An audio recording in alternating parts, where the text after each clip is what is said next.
The more emotional the room, the more lethal the INTJ becomes. Have you ever noticed something strange? When chaos hits, when voices get louder, when stress climbs, when everyone starts reacting, the INTJ gets quieter. Not frozen, not overwhelmed, just steady. And that steadiness, it makes people uncomfortable. Because when the room loses control, the INTJ gains it. If you're an INTJ or a highly analytical introvert, you've probably been told, "Why don't you seem more concerned? You're too calm. Do you even care?" That stings. Because you do care, you just refuse to let emotion hijack the solution. And here's the truth most people don't understand. Panic narrows thinking. Calm expands it. When everyone else is spiraling, your brain is optimizing. INTJs are wired for pattern recognition and long-term modeling. When pressure rises, instead of reacting emotionally, their minds shift into strategic scanning. Where did this break? What's the root cause? What's the second-order consequence? How do we contain the damage? It's not emotional detachment.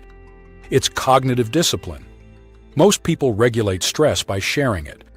INTJs regulate stress by structuring it. And that difference is powerful, but it's also intimidating, because in a moment when everyone is loud, the quiet person who isn't shaken suddenly becomes the most stable force in the room. Stability equals influence. Imagine this. A project collapses, deadlines missed, clients furious, executives scrambling. The room gets chaotic fast. One person is pacing, another is blaming, someone is apologizing, and then there's the INTJ. Arms folded, silent, watching. 5 minutes later they speak. "This failure had 3 warning signs. Here they are. Here's the fix. Here's the timeline." No drama, no ego, no emotional charge, just structure.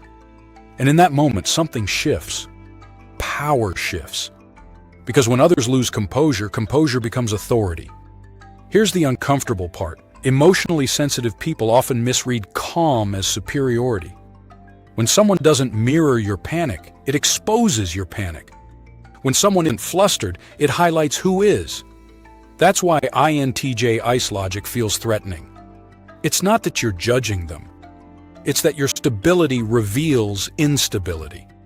And most people don't like what that reflection shows. If you want to sharpen this edge, here's how. Delay your reaction by 10 seconds before responding. Ask, what is structurally happening here?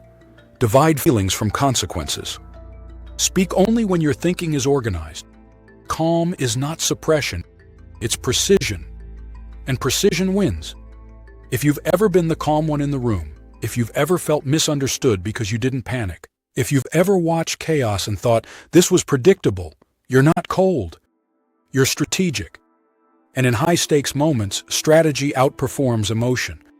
Because in a world that reacts, the INTJ calculates. And that changes everything. If this resonated with you, check out INTJ Power by clicking the link below.